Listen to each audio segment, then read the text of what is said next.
Hello, I'm Alan Kerry and with me is Sunil Gupta, and we're doing another podcast for Southend Vocational Training Scheme. This time we're going to be looking at the CSA, advice for preparing for the CSA exam. More can be found on the RCGP website. So, Sunil, what type of cases can we expect when we're preparing for the CSA? Before I start, I'd like to say that the advice for this podcast is from the RCGP Essex Faculty Guide to the CSA DVD Series 2. There's 13 main types of cases you can expect in the CSA. 1. Common and important general practice situations, acute or chronic, with targeted physical examination. 2. Emotional situations, i.e. confusion, anxiety, anger, grief, uncertainty. 3. Complex clinical problems. 4. Health promotion issues. Other types of cases to expect are multiple morbidity, unclear diagnosis, working with colleagues including unprofessional behavioural issues, telephone consulting, home visits, out-of-hours encounters, emergency clinical situations, issues of diversity, cultural disability or health beliefs, hidden agendas, and finally ethical dilemmas. I wonder if you could just tell us some of the reasons why candidates might fail the CSA. There's 10 main reasons candidates may fail the CSA. There may be insufficient consideration of the differential diagnosis. There may be failure to exclude red flag issues. There may be insufficient evidence of a coherent management plan.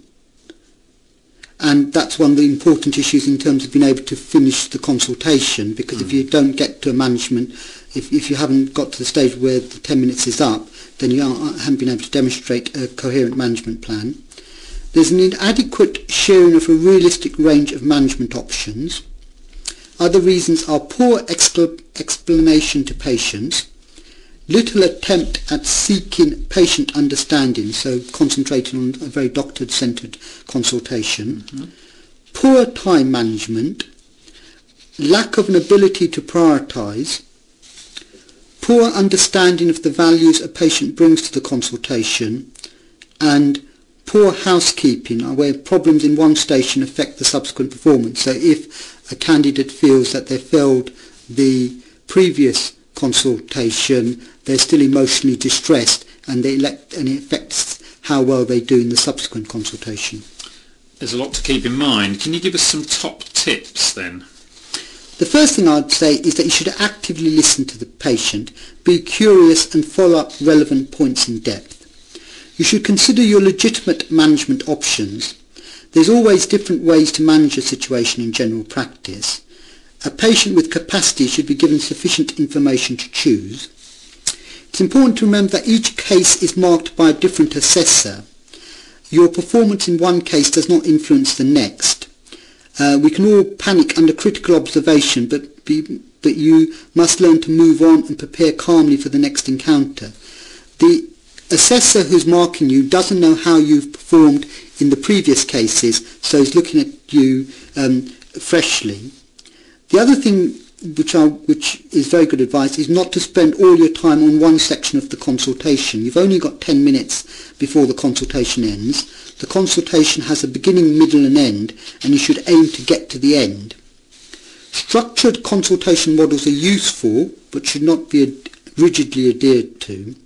And the other thing is sort of expecting the unexpected. Don't be flustered when a health visitor bursts in complaining about your latest receptionist. Thank you. Perhaps you could talk us through some of the domains that we're trying to achieve. There's 3 domains. Domain 1 is data gathering, technical and assessment skills. The second is clinical management skills, and the third is interpersonal skills. So talking about data gathering, technical and assessment skills, this means history, examination and the use of medical equipment. The interview should be focused and relevant to the complaint, so it's not a case of doing an extensive systems review. The history should be sufficient to reach a diagnosis and exclude likely serious possibilities. Physical examination should be done with courtesy and efficiency. Again, the standard of the examination isn't expected to be of a short case of finals, but a typical examination in general practice. Information from the records is obtained and made use of. So that's domain 1. The second domain is clinical management skills, explaining the problem/diagnosis, offering effective and safe treatment, using investigation, prescription and referral appropriately, recognition of and response to urgency, so being able to recognise what are situations which need an emergency hospital admission, managing risk and comorbidity, encouraging health promotion and arranging appropriate follow-up. And the third domain is interpersonal skills. Attitude, empathy and good communications are all being considered. So this involves establishing rapport, showing sensitivity and empathy, exploring the patient's concerns, listening and understanding, using appropriate language, negotiating options for treatment and respecting patient autonomy. Thank you very much. Could you tell us something about some of the practicalities of the CSA exam? I think it's important that the candidate is organised and applies early via the college website. We would recommend that you familiarise yourself with the location of the exam building, which at present is number 1 Croydon. Remember that there's no parking on site and traffic can be difficult. You should allow plenty of time to get there because late arrivals will not be admitted. You must bring a correct and current identification, which is your passport or photo driving licence. You should be prepared for 13 cases, which are 12 live cases and 1 pilot case. The pilot case does not contribute to your overall score. So you should be prepared for 13 cases, each of 10 minutes duration. There will be a 2-minute break between each case, with a 15-minute break for refreshment after 7 cases. You should bring your doctor's bag with the equipment listed on the Royal College website.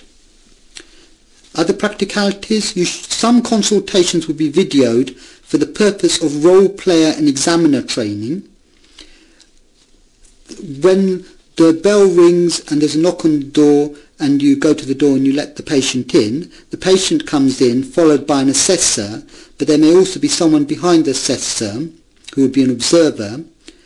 And you would expect to see most of your cases in the consulting room, but you may be asked to move temporarily to an alternative station, which would e.g. a home visit. You should of course behave professionally at all times. Breach of the exam regulations may be considered as cheating, and you should not discuss the cases with anyone. You have signed a confidentiality agreement that is legally binding contract, and the college will take legal action against candidates proven to ignore this. Thank you. Is there any other advice on further preparation for the exam? The best preparation for the CSA is day-to-day patient encounters. Observation by colleagues such as your trainer or the use of video in your consultations remains invaluable learning tools. You should get used to role play so that you are more prepared than most doctors. You should use real-life patient encounters and role play them. You should use scenarios from courses, DVDs or books. And finally, you should make sure you have enough experience of consulting safely and effectively within 10 minutes. Thank you very much.